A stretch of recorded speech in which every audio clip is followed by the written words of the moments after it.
Semangat ya. So hari ini saya mau share tentang excellence. Excellence itu mungkin teman-teman pernah dengar, mungkin juga enggak. Mungkin ini tahun kedua atau tahun keberapa kamu dibagikan hal ini. Excellence itu sebenarnya basically bahasa Indonesianya adalah unggul. Unggul, bukan unggas. Unggul ya. Unggul. Unggul ada sebuah kata yang bagus banget teman-teman. So, jadi kalau kita supaya kita nggak dianggap sesat ya, jadi mari kita buka kitab dulu ya teman-teman yuk, mari. Jadi kalau kitab kita sama harusnya semua bisa sama. Yuk kita buka di kitab Matius yuk teman-teman yuk. Matius pasal 5 yuk teman-teman. Pasal 5 ayat 39 sampai 41. Yuk. Matius pasal 5 ayat 39 sampai 41. Ini Yesus yang ngomong ya, bukan saya ya. Matius 5 ayat 39 sampai 41 yang udah dapat katakan berhasil hore. Berhasilnya jangan lupa dulu, tiba-tiba langsung hore. Nggak suka proses nih kayaknya ya. Tapi aku berkata kepadamu, janganlah kau melawan orang berbuat jahat kepadamu, melainkan siapa pun menampar pipi kananmu, berilah juga kepadanya pipi kirimu. Nggak ada otak ya, sebenarnya ini ayatnya. Tapi kamu perhatikan ayat 40. Ya, 40 dan kepada orang hendak mengadukan engkau karena mengingini bajumu, serahkanlah juga jubahmu. Lebih gak ada otak lagi. 41 dibilang gini. Siapa memaksa engkau berjalan sejauh 1 mil, berjalan bersama dia sejauh 2 mil. Ini sebuah ayat yang powerful sekali. Yesus ajarkan bahwa, dan ini prinsip excellence ini dari sini teman-teman. Dan excellence adalah sebuah prinsip dan nilai kebenaran yang bisa diaplikasikan bukan cuma di dalam kehidupan kamu, tapi dalam pelayanan kamu, dalam hubungan kamu, yang walaupun kamu belum punya relationship kan ya, tapi memang belum semua punya pacar, tapi semua punya orang tua, dan semua punya rekan gereja, dan ini bisa dipakai di mana aja, karena kita percaya bahwa firman Tuhan harusnya masuk ke dalam seluruh aspek hidup kita, amin? Jadi bisa dipakai di mana aja. Ini adalah sebuah ayat yang bicara tentang bagaimana orang nuntut kamu berapa, kamu belum maju sedikit. Lebih di atas ekspektasi, di atas rata-rata. Jadi makanya excellence artinya adalah unggul. Nah, tapi saya harus kasih tahu dulu, intermezzo dulu. Excellence itu tidak sama dengan perfect. Mungkin perlu digeser sedikit ya, papan tulis ya. Jadi di sebelah kanan Allah Bapa. Ya, cek, boleh ulang lagi? Oke, aman. Jadi pertama kita harus ngerti lagi, excellence tidak sama dengan perfeksionis. Kenapa? Karena banyak orang berpikir bahwa, ya Kak, jadi excellence itu berarti perfeksionis ya? Enggak. Excellence itu baik, perfeksionis itu buruk. Kenapa? Karena perfeksionis berarti segala sesuatu harus sempurna. Segala harus baik, harus sempurna sesuai standarnya dia. Padahal kita tahu manusia tidak ada yang sempurna. Perfeksionis dan excellence itu, jadi gini, excellence dan perfeksionis hasilnya bisa sama, tapi sikap hatinya sama sekali berbeda. Yang satu sikap hatinya bagus banget, yang satu sikap hatinya destruktif. Saya tahu ada begitu banyak orang perfeksionis yang menderita.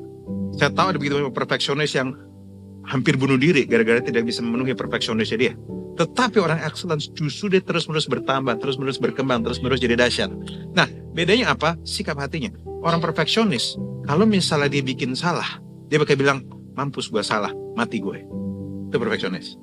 Orang excellence bilang, oke, gue salah. I'll do better next time. Harusnya tepuk tangan di sini cocok di sini. Terus lumayan cocok tadi barusan di situ. Oke, teman-teman lihat bedanya nggak? Hasilnya bisa sama. Jadi dia bikin sesuatu hasil bisa sama. Tapi yang satu lahir dari ketakutan, yang satu lahir dari rasa aman. Dua sama sekali berbeda. Beda banget. Jadi orangnya bisa beda banget. Dan untuk jadi excellence juga nggak langsung. Jadi kadang teman-teman, apa kita langsung bisa excellence? Enggak juga. Apa kita langsung unggul? Enggak. Tapi keunggulan adalah sebuah perjalanan. Di mana tadi kita jelek, kita makin baik. Jadi makin baik setiap hari. Nah sebenarnya saya nggak mau cerita panjang lebar, tapi saya mau cerita ini aja. Jadi gini teman-teman, beberapa tahun yang lalu, enggak sih sebenarnya tahun lalu sih tepatnya sih. Patah ya saya ngomongnya, oke. Sekarang gini, saya pernah pergi ke satu tempat. Saya harap nggak ada dari persekutuannya yang dengar khotbah saya, tapi kalaupun dengar nggak apa-apa lah, biar jadi kritikan bagi mereka. So basically gini teman-teman, saya mau share cerita dan cerita ini harusnya mengkonklusi semua khotbah saya. Jadi habis cerita ini selesai kita bisa pulang. Jadi khotbah ini, jadi gini, beberapa bulan lalu saya diundang ke satu tempat di satu kota, di kota kecil sebenarnya, tapi nggak kecil juga sih, kota cukup besar. Cuma saya diundang persekutuan mahasiswa, dan waktu itu mahasiswa ternyata itu persekutuan Natal mahasiswa Kristen. Jadi ekspektasinya saya kira yang datang cuma berapa, kan ternyata yang datang hampir 1.000 orang. Jadi bocah semua 1.000 orang. Nah yang menarik adalah gini, mereka, saya ngobrol sama panitianya dan saya menemukan bahwa mereka tuh sebenarnya sudah siapin baik-baik, sampai siapin budget sebanyak mungkin untuk mereka bisa, bayangkan kan, ke teman-teman tahu kan, mereka itu perantau, duitnya juga nggak banyak-banyak banget, tapi mereka siapin sedemikian rupa agar mereka bisa menampung sekitar 900 anak Tuhan. Nah jadi keren banget, jadi bikin di gedung yang besar, walaupun nggak ada AC kan, panasnya kan kayak inalilahi kan, mana-mana. Memang itu daerah panas banget. Nah yang menarik adalah gini, saya bayangkan nggak, kamu sudah, mereka bikin pelayanan, mereka pelayanan sebisa mungkin, ada pelayanan drama yang bagus gitu. Jadi mereka siapin drama, sebelum khotbah, siapin drama gitu, dramanya tuh kelihatan dari ceritanya, sudah disiapkan sebisa mereka. Latihannya kelihatan, dari blocking dan sebagainya, latihannya ini nggak kaleng-kaleng maksudnya. Mereka sudah lakukan yang agak-agak terbaik gitu maksudnya.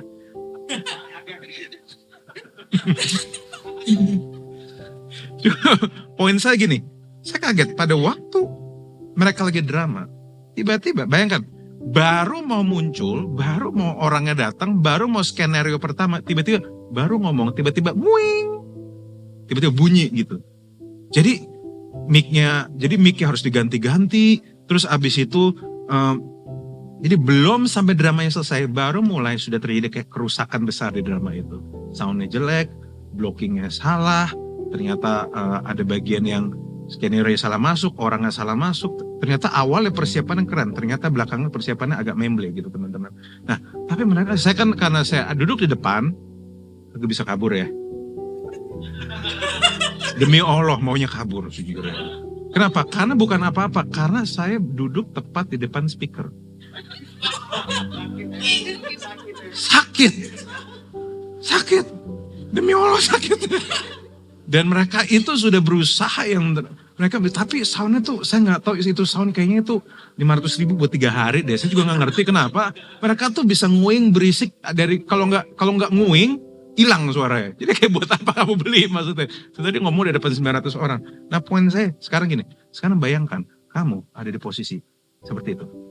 Kamu duduk dan kamu nonton drama seperti itu. Padahal saya perhatiin baik-baik dengan terpaksa. Sebenarnya ceritanya gak jelek-jelek banget. Dan saya membayangkan kalau misalnya, kalau aja ini disiapkan dengan baik, drama ini bukan cuma bisa menginspirasi anak Tuhan, drama ini juga bisa menginspirasi orang untuk percaya Tuhan. Karena bagus, gak jelek dramanya. Skenario saya pikir, oh ini pasti ada yang mikir. Jadi gini, bayangkan, dramanya bagus, tetapi hanya karena mereka tidak persiapkan dengan baik, akhirnya pesannya jadi gak sampai. Sekarang bayangkan teman-teman, dari cerita ini aja, ini saya udah bagiin gimana. Gimana mau kita kan semoga terinspirasi dari dramanya ya. Saya pikir gimana mau terinspirasi, dialognya kedengeran aja enggak gitu maksudnya. Ke dialognya kedengeran sedikit banget. Sekarang saya merenungkan.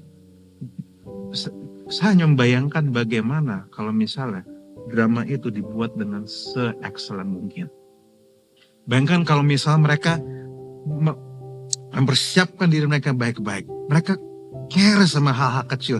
Mereka gak cuma asal perintah, mereka peduli, mereka cek dulu soundnya, mereka cek blockingnya, mereka cek segala sesuatu, mereka cek backgroundnya dan sebagainya. Saya mungkin bisa bayangkan 900 orang itu mungkin bisa nangis-nangis sekali. Kenapa? Karena drama itu dipersiapkan dengan excellent, dipersiapkan sebaik-baiknya. Sehingga mungkin bisa menginspirasi, tapi akhirnya mereka tidak persiapkan dengan baik-baik. Akhirnya drama itu jadi kayak garing sendiri, tau gak sih? Di tengah 30 menit sendiri kan garing sendiri kan, lu kayak bengong. Di belakang udah kayak weh, udah capek kan. Karena nguing-nguing situ. Nah, ini yang terjadi teman-teman. Kalau teman-teman gak ngerti excellence, saya mau kasih tahu. Ini yang terjadi kalau kita gak excellence. Ada hal baik yang kita memberikan. Tapi karena kita gak persiapkan diri dengan baik untuk mempersiapkannya, maka harus jadi sesuatu yang menghidupkan, sesuatu yang indah bagi orang. Dampaknya malah jadi berantakan. Jadi kalau orang bilang, kenapa harus excellence? Saya akan kasih tahu. Kamu tahu yang terjadi kalau orang gak excellence seperti apa. Itu kan kayak gini, sekarang bayangkan gak? Kayak itu menurut saya kayak sebenarnya itu drama bagus banget dan dampaknya bisa sebegitu indahnya. Tuhan tuh hadir di situ.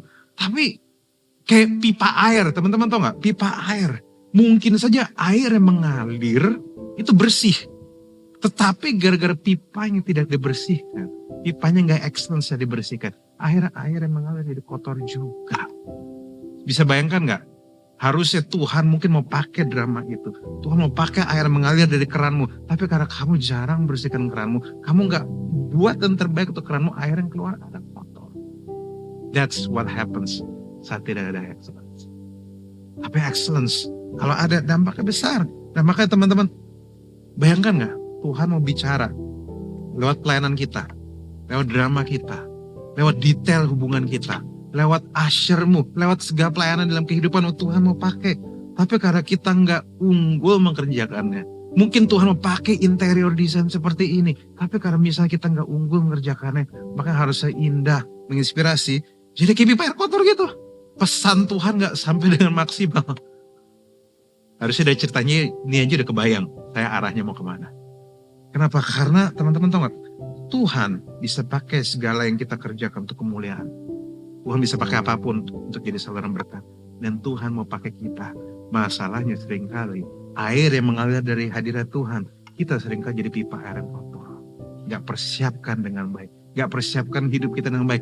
Gak persiapkan segala yang Tuhan titipkan hidup kita. Gak persiapkan pelayanan kita dengan baik teman-teman. Teman-teman tahu gak? Saya banyak orang suka nganggap remeh orang sound engineer. Di banyak gereja sering dianggap remeh. Tapi kalau saya, kebetulan saya udah muter di ratusan gereja, hampir ribuan kali 5 tahun terakhir ini. Saya mau kasih tahu, sound engineer is the best partner for a pastor. Kenapa? Karena kalau nggak ada mereka, atau mereka ngambek gitu ya, atau duit rokoknya kurang gitu ya. Kan ada tuh misal di stadion gitu kan, mas itu ngerapin kasih 20.000 gitu buat rokok. Walaupun nggak, sekarang rokok nggak nyampe, nggak dapat 20.000. Tahu dari mana? Nggak, cuma ngasih tahu aja. Cuma maksudnya gini lah, poin saya gitu lah. Jadi orang itu seringkali nganggep remeh hal-hal kecil seperti itu, nganggep remeh hal-hal yang kecil. Kenapa? Kan bagi itu hal kecil. Padahal sekarang gini teman-teman, pernah dengar ayat ini nggak? Saya bayangkan kalau misalnya kamu nganggep remeh, di mata orang bilang, oh nggak apa-apa, sound yang penting murah aja, yang penting khotbahnya harus bagus. Pernah dengar?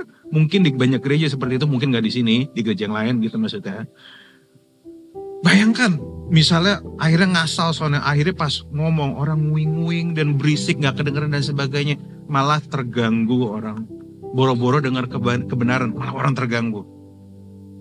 Itu tentu akan jadi sebuah, kalau anak sekarang bilang turn off bagi kita. Ada Roma 10 ayat 17 mengatakan iman timbul dari pendengaran akan firman Kristus. Gimana iman mau timbul kok denger aja gak bisa? Coba direnungin baik-baik teman-teman. Gimana iman mau timbul? Kata iman timbul dari pendengaran akan firman Kristus, ya kan? Nah sekarang gimana iman mau timbul? Lu denger aja susah gitu. Ini membuktikan ayat itu sebenarnya powerful banget. Kenapa? Karena itu membuktikan bahwa Tuhan itu ingin berpartner dengan kita. Kenapa kita perlu excellence? Karena Tuhan mau berpartner dengan kamu. Firman Kristus yang dimunculkan itu dipenuhi dengan kuasa Tuhan. Tuhan cuma butuh expect satu. Ini dari timnya, fasilitatornya, soundnya, dan orang-orang yang berbicara. Lakukan terbaik kamu bisa. Nah, masalahnya seringkali kita berpikir, oh yang paling keren itu yang di mimbar. Yang paling keren itu tim praise and worship. Tapi ini yang saya pelajarin. Tak terlihat. Salah tulis. Tak terlihat bukan berarti tidak penting. Ya, hanya karena gak kelihatan bukan berarti gak penting. Jantungmu kelihatan gak? Terus gak penting gitu. Haha. Ginjalmu gak kelihatan. Tapi apakah kamu berani bilang itu gak penting?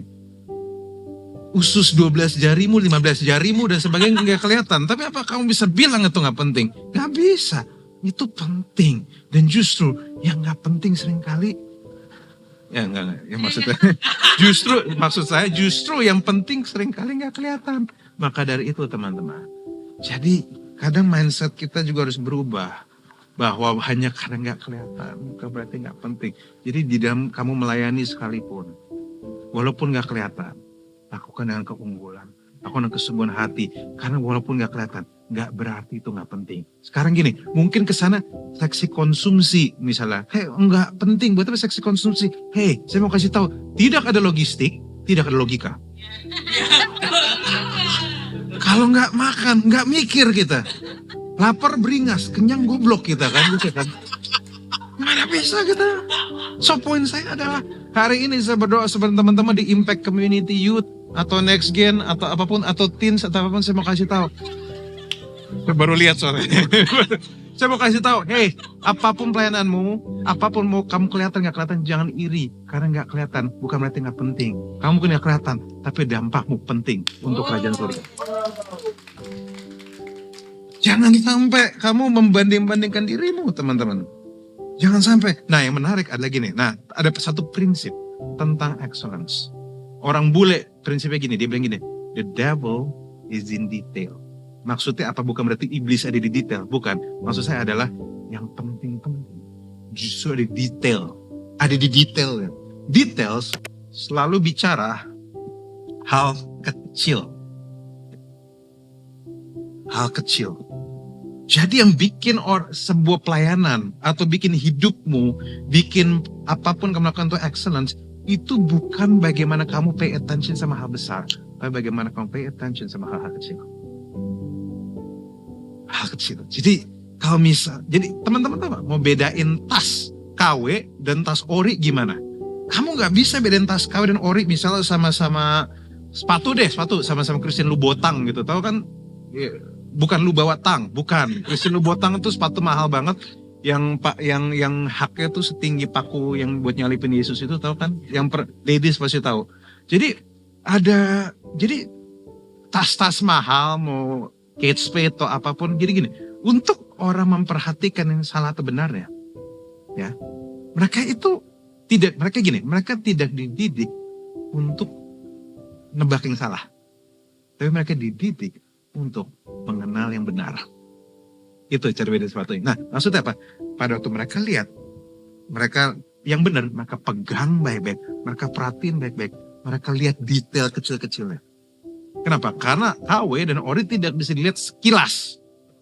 Ada yang KW-nya KW banget sih. Misalnya Sony, misalnya tulisan Sony I, pakai I gitu. Ada sih. Itu KW-nya tuh KW kelewatan sih. Tapi ada yang memang bentuknya gitu. Ada yang misalnya iPhone 12, ada iPhone 3 jadi 4 gitu maksudnya. Ada sih bentuknya gitu. Saya pernah teman saya gitu. Kenapa saya bilang gitu? Karena saking bodohnya saya gak mau kenal dia soalnya sebenarnya gitu. Dia pesen iPhone 10, iPhone X, iPhone 10 dulu.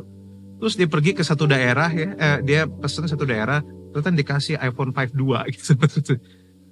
Jadi kayak, iPhone 10 kan, iya nih ada iPhone 5 2 gitu. Haha. Dude, saya dengar apa kayak, bro, iblis aja gak sebodoh itu bro. Lu yang bener aja. Nah, poin saya adalah kecil, hal-hal kecil lah yang membedakan yang ori dengan yang KW.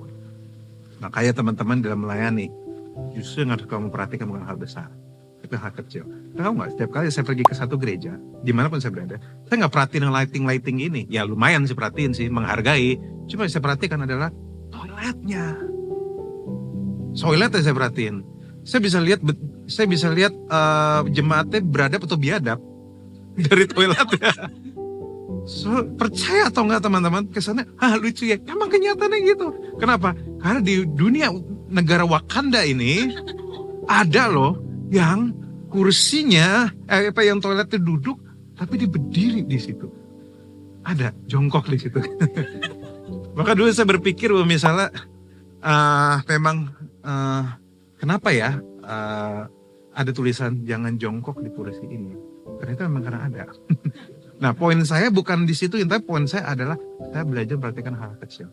Dan teman-teman hari ini, poin saya adalah perhatikan setiap pelayanan kamu. Apakah kamu sudah perhatikan hal-hal kecil di samping? Kalau misalnya lihat di lantai, saya suka perhatiin lantai. Ada sampah nggak di sini ya? Sampah kecil-kecilnya. Kenapa? Karena biasanya saya lihat gereja detail enggak dari situnya. Karena gini, hal kecil ada sesuatu yang sangat penting teman-teman. Teman-teman tahu nggak bahwa pintu atau kunci pintu yang besar itu dibuka oleh kunci yang kecil. Kunci itu kecil tapi dia bisa buka pintu yang sangat besar. Kan nggak mungkin kan pintunya segede apa, kunci segede moy gitu kan. Lu yang bener aja gitu maksudnya. Kayak iya gitu kan. Iya gitu kan. Tapi maksudnya menarik ini, kunci kecil yang sama dia juga bisa menutup pintu kecil. Dan saya selalu menarik gini, justru hal-hal kecil itu yang diperhatiin orang-orang. Seorang HRD yang biasanya interview orang untuk masuk, itu teman saya, salah satu teman gereja saya. Dia ngobrol bahwa ternyata yang dia perhatikan bukan cuma hal-hal besar, orangnya tampilan seperti apa, jawaban seperti apa, tapi hal-hal kecil yang dia lakukan. Dia panik apa enggak, seperti apa. Jadi itu yang diperhatikan. Jadi hal kecil itu sesuatu yang penting, teman-teman.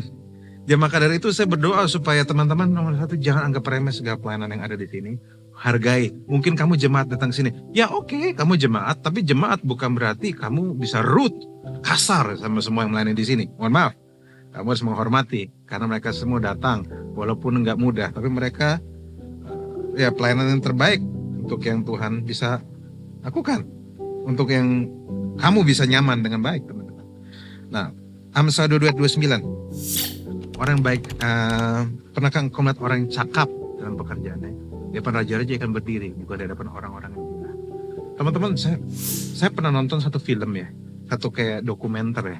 Dokumenter tuh isinya adalah cerita tentang orang-orang yang punya rumah gedong, rumah gede banget. Kenapa saya suka ngeliatin rumah gede itu ya, saya pikir gue gak bakal bisa beli sih. Jadi saya cuma ngayal babu, saya ngeliatin gitu. Nah tapi menarik tau gak apa teman-teman? Pada waktu dia lihat dia lagi buka pintu yang mau rumahnya mewah banget, saya gak tahu ada apa. Saya buka di situ, saya kaget. Kenapa? Ada sambal terasi di situ, teman-teman. Di dapur ya, ada sambal terasi. Dan saya pernah lihat sambal terasi itu ada bahkan di rumah orang yang gak sekaya itu. Coba teman renungin dulu deh. Merek sambal terasi itu dibuat ada di rumah orang biasa aja dan ada di rumah orang yang kaya. Excellence tuh kayak gitu.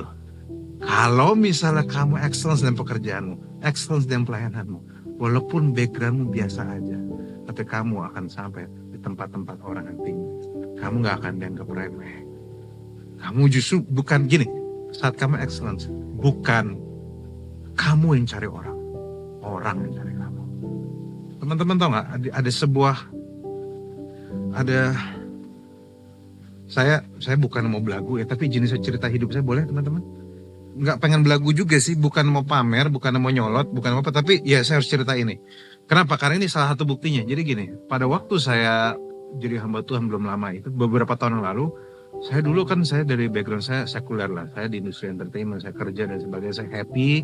Kenapa? Karena saya nggak butuh ketemu makhluk-makhluk munafik bernama Kristen kan. But anyway, kalian nggak munafik kok, kelihatannya ya. Jadi maka jangan kaget kalau misalnya saya bentukannya kayak gini, karena sebenarnya sama orang Kristen saya tetap awkward gitu maksudnya. Karena bercanda orang Kristen suka nggak lucu gitu maksudnya, terlalu bersih menurut saya. But anyway, nah suatu saat pada waktu saya dipanggil Tuhan jadi hamba Tuhan, pendeknya saya kan bingung, gimana orang terima saya ya? Bercanda saya kayak gini, orang saya model kayak gini. Dan juga kan for information, kalau teman-teman follow Instagram saya tidak ada tulisan Pastor Raguel kan, maksudnya kan tulis pastor segede-gede gaban gitu kan, kayak buat di aku orang kayak buat apa maksudnya? Saya minder pada waktu itu. Saya nggak merasa saya nggak bisa, tapi saya pikir karena Tuhan yang panggil saya akan setia. Udah itu aja. Nah, poin yang saya lakukan cuma satu sebenarnya. Setiap kali saya dapat jadwal, itu masih jarang banget jadwal saya waktu itu. Saya cuma gini, Tuhan saya akan berbicara, seolah ini hari terakhir saya bicara. Saya akan persiapkan baik-baik. Saya akan persiapkan biar semua orang ngerti. Bahkan orang goblok pun ngerti gitu. Saya berusaha sebisa mungkin, segampang mungkin. Supaya yang penting orang mau apapun bisa ngerti. Udah itu aja pikiran saya. Saya berusaha excellence di situ. Saya masuk, saya bicara, saya pulang. Saya pikir oh ya udah, mungkin ini bicara terakhir saya. Ternyata setelah itu saya ada undangan lagi. Saya undang lagi. Saya baru tahu ternyata yang waktu itu ngundang saya menghargai cara bicara saya, sehingga dia kontak temannya, nih undang si orang ini. Dan disitulah muncul sebuah kata marketing yang paling kuat, yang lebih kuat daripada sosial media, lebih kuat dibanding apapun, yaitu mulut ke mulut. M-nya hilang, mulut ke mulut, atau bahasa kerennya word of mouth. Dan saya menemukan secara orang marketing tidak ada yang lebih powerful dari ini. Kalau teman-teman marketing selalu pasti tahu, tidak ada yang lebih hebat daripada kekuatan mulut ke mulut. T-nya lupa, sorry. Oke. Excellent sedikit. Ya. So, jadi tampaknya gara-gara excellence yang itu bukan saya yang cari orang, tapi orang akhirnya cari saya. Dan itu bisa terjadi sama teman-teman. Kalau kau setia dengan apa yang Tuhan taruh di hidupmu, mungkin itu kecil. Tapi mungkin itu sedikit. Tapi sedikit bukan berarti nilainya murah. Teman-teman gak bakal ada yang, pasti kalian ingat di Matius 25. Ingat ada yang kasih talenta, yang Tuhan kasih 5 talenta, 2 talenta dan 1 talenta, ingat kan? Ingat. Nah, banyak orang suka ngelihat kita harus jadi 5 talenta, 2 talenta. Tapi banyak orang lupa, 1 talenta, kesana cuma 1, tapi dampaknya besar. Kenapa? Karena saya pernah iseng ngitung, 1 talenta, ternyata setelah dihitung-hitung, ada beberapa versi ya. Tapi beberapa orang nafsirkan bahwa 1 talenta ada yang bisa nyampe sekitar, kalau uang sekarang ya, 500 juta 1 talenta.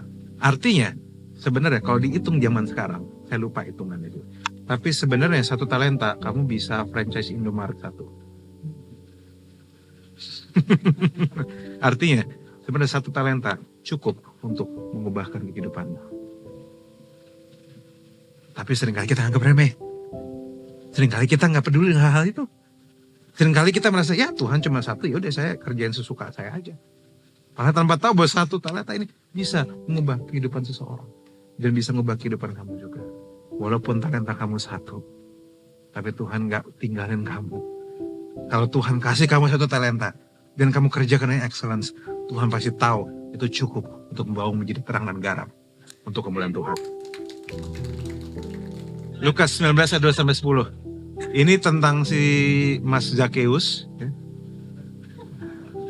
Saya karena masih ada waktu dikit, saya bacain aja teman-teman ya. Is it okay? Baca Alkitab sekali-sekali. Di situ, di tempat itu ada seorang bernama Zakeus, kepala pemungut cukai, dan ia seorang yang kaya. Ia berusaha untuk melihat orang apakah Yesus itu, karena dia penasaran sama Yesus. Tapi ia tidak berhasil karena orang banyak, sebab badannya pendek.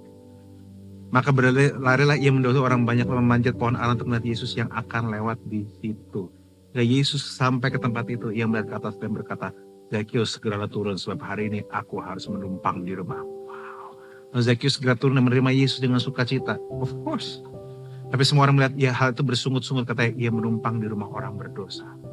Tapi Zakeus berdiri berkata kepada Tuhan, Tuhan, setengah dari milikku akan kuberikan kepada orang miskin, dan sekiranya ada sesuatu yang kuperas seseorang, akan kukembalikan 4 kali lipat.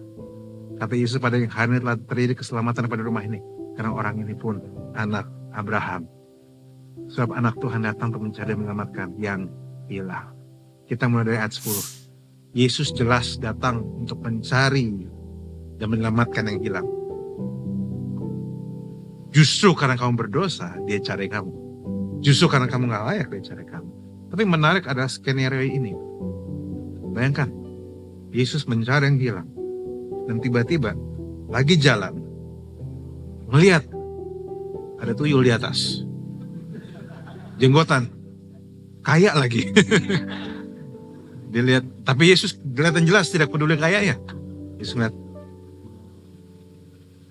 Zakeus turun, sebab aku harus menumpang di rumahmu. Dan dari situlah Zakeus mengalami Tuhan, bertemu personal encounter dengan Tuhan. Pertanyaan saya, siapa yang paling berjasa di cerita ini? Saya mau kasih tahu, ini yang saya pelajari. Orang yang paling berjasa membuat pertemuan Zakeus dan Yesus, yang membuat mereka bisa mengalami Tuhan. Ini yang saya percaya. Yang paling berjasa adalah si penabur benih pohon ara.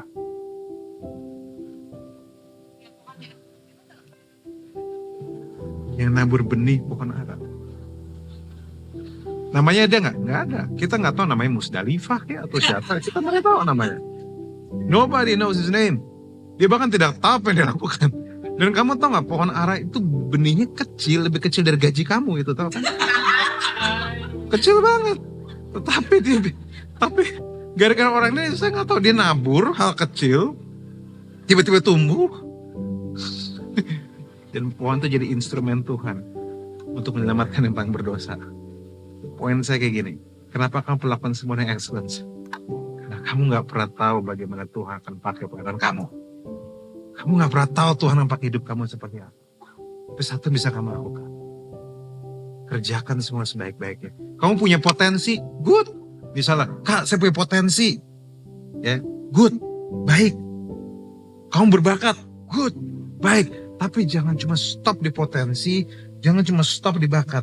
Bakat latih bakatmu sedemikian rupa sampai jadi namanya skill.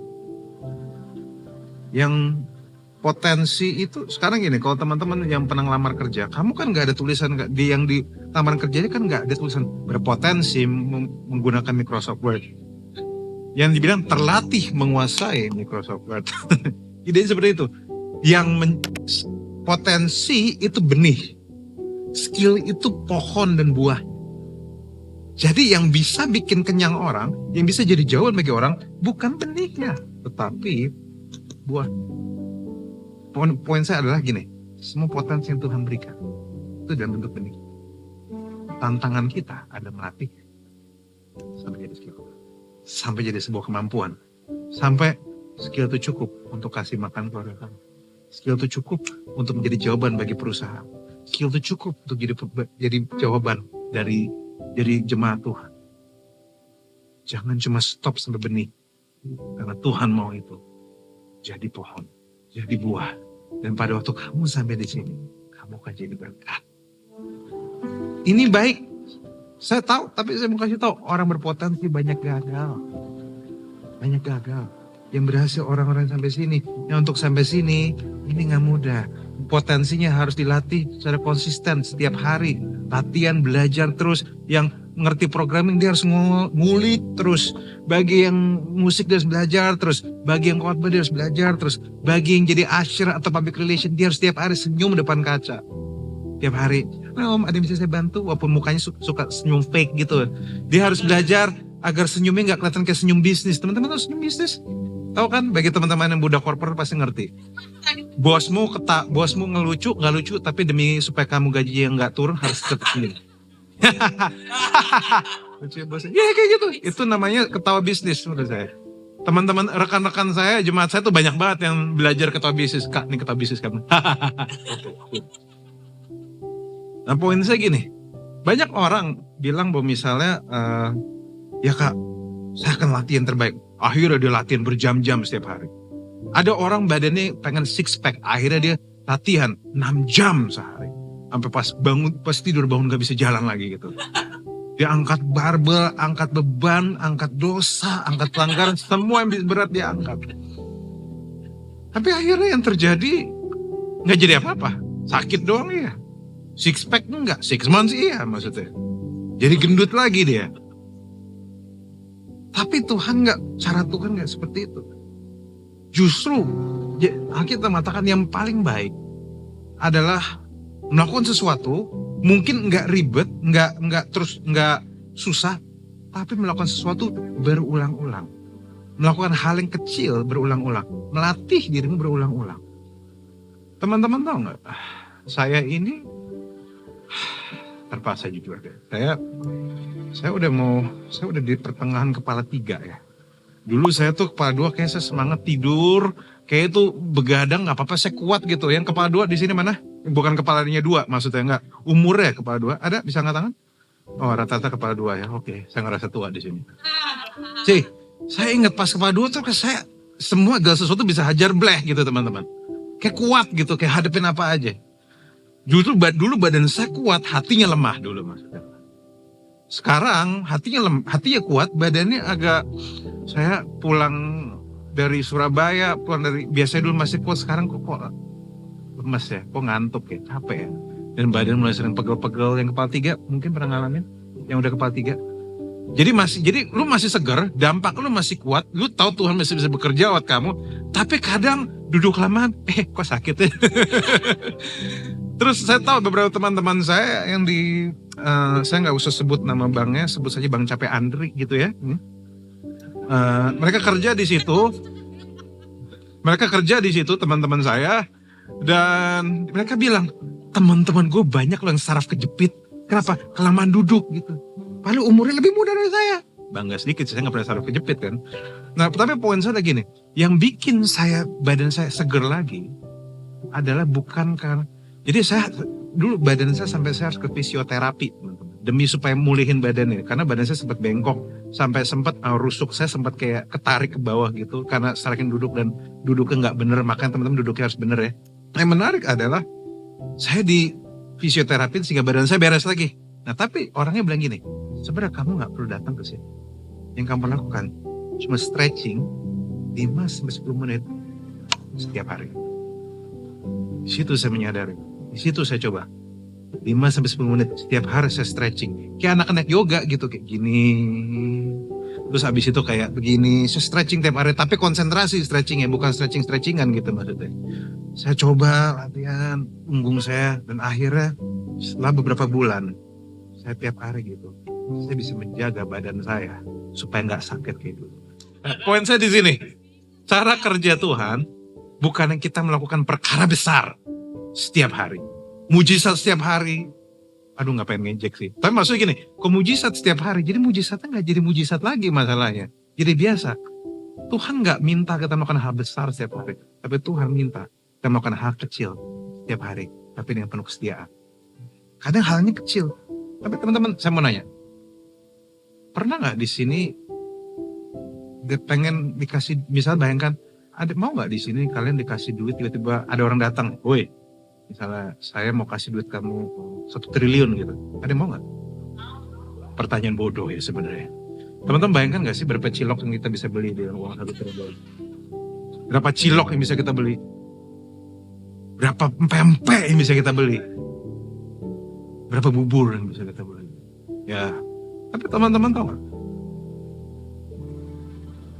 Semua 1 triliun berasal dari dua angka yang kecil. 1 dan 0. Kecil. 1 dan 0 apa gunanya? Nggak ada artinya. Tapi 1 triliun berasal dari angka 1 dan angka 0 yang diulang-ulang. Akhirnya jadi 1 triliun. Kenapa? Karena yang kecil ini, walaupun cuma kecil, tapi dia ulang-ulang setiap hari. Sehingga yang dari angka 1, cuma angka 1 dan 0, akhirnya angka 1 dan 0 ini bahkan bisa kasih makan 1 kampung Wakanda. Artinya, jangan pernah anggap remeh hal kecil tapi baik yang kau lakukan setiap hari. Jangan anggap remeh hal-hal itu. Karena mungkin memang kesannya kayak 1, kayak 0, gak ada gunanya. Oke, memang kesannya gak ada gunanya. Tetapi kalau diulang-ulang jadi 1 T juga. Bisa juga. Rumah bisa beli banyak di Kelapa Gading, kamu dapat banyak di rumah.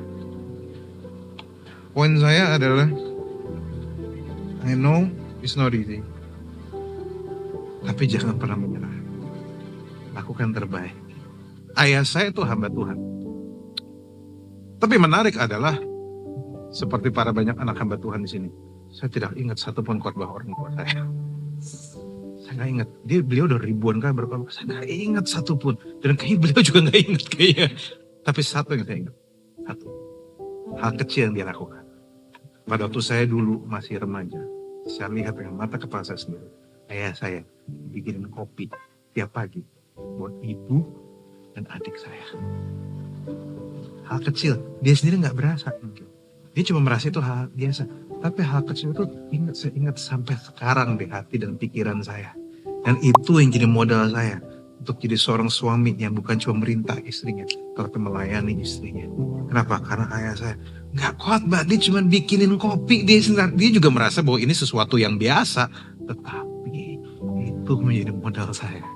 Itu hal kecil itu membuat saya mentransformasi saya menjadi seorang pria yang bukan cuma sekedar perintah-perintah, tapi jadi pria yang berani melayani istrinya, melayani keluarganya. Karena hal-hal kayak gitu. Poin saya, jangan pernah anggap remeh hal kecil yang kamu buat orang lihat. Karena itu bisa saja pengaruh hidup mereka. Tuhan berkati, semoga bless you.